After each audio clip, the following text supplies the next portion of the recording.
Hi guys, a very good morning and welcome to Africa and Beyond Television Network. We continue to explore and dig deeper into what is happening in the nation Zimbabwe. So the political arena is becoming more toxic, not only toxic, but difficult to navigate. VP Chiwenga has been in charge for almost 2 weeks when ED was in China, and on his return from China, we are told that the two couldn't agree on a number of issues. VP vakasara vachita muskanzwa, and it seems as if he tried to put together or integrate and solidify his grip to the succession battle. So what is happening is that the Munumtapa event, which happened in Masvingo, opened a lot of can of worms. A lot of things are now exposed publicly. Chiwenga boycotted the prep farm. It was solely arranged. Chiwenga also boycotted the Munumtapa event in Masvingo. And during those two events, something significant happened, especially in Masvingo. A clear message was sent to VP Chiwenga. Let me see if I can bring this video file. Let me see if I can bring it on board so that we hear in clear terms. Akanyatsodzwa Chiwenga kuti Munofira mahara. Let us hear.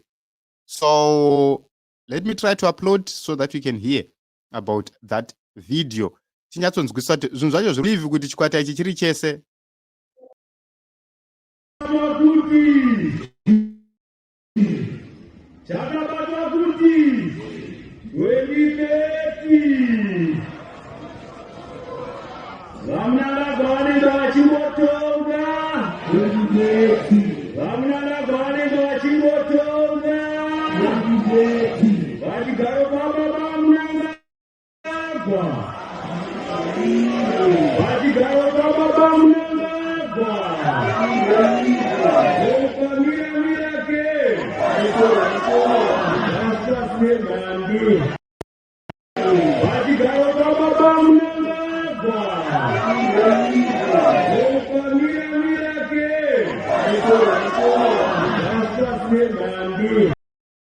This is what we saw in 2017. This was the order of the day. We saw such slogans coming up. We saw a lot of activities happening. Vachiudzana kuti ukamira ke unochorwa. It's happening at this point in time. Chatochi pachigaro, chababa Mnangagwa. It's no longer about constitutionalism. It's no longer about what the constitution says.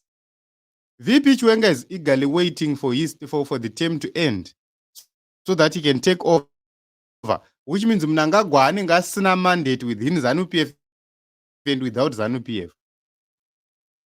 Which means VP Chiwenga vane kodzero yekunge vachipinda pama issues e succession. Ndo pari kunzi ukamira ke unochorwa.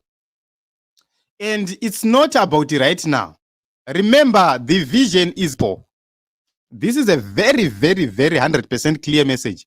2030 vaMnangagwa vanenge vachipo, which means iwewe Chiwenga kana uri kuprepare kuti upinde pa 2028 elections as a presidential candidate, kanganwa. This is a message. Nekuti 2030 mukuru anenge achipo. Zvichireva kuti chigaro ichi chava chavo. Then you ask yourself kuti mageneral ari kuenda kupi. Because it seems as if mageneral anenge achimira. Remember kuti retired generals aya vamwe vacho vanenge vane maambitions ekuti toda kutungamirira, toda kuita maminista, toda kupinda muhurumende. Pamwe vanenge vachitomboita zvimusangano zvavo, voronga chikabineti chavo kuti from 2020 kusvika gore rakati kabineti yedu dzinenge dzakadai vakomana zvozikanwa. Hazvanzi munotamba. This is what is happening. We are not speculating on these issues. These are direct threats dzavari kupanana ivo pachavo. 2030 vanenge vachipo pachigaro chababa pamirwe ukamira unochorwa. ipapo panenge papedza kunzi ndichapedza constitutional term yangu ndobva ndaburuka. In his presence pobva paitwa slogan yakadaro. Imagine if ndiri nandiende pamuzangano wakadaro, that was going to be humiliation. After being humiliated, the next thing is he was going to say, after he is being frustrated, he was going to say, no, ndakubva kuenda kuHarare. Uchingonoti muchikopokobo kudu D. So guys, these things are very, very, very dangerous. For those trading in politics, we are getting close to the most dangerous part of our politics. We continue to watch and see, but as nakumira zvakanaka, this slogan is not going to end well. It's going to end in a mess. Chababa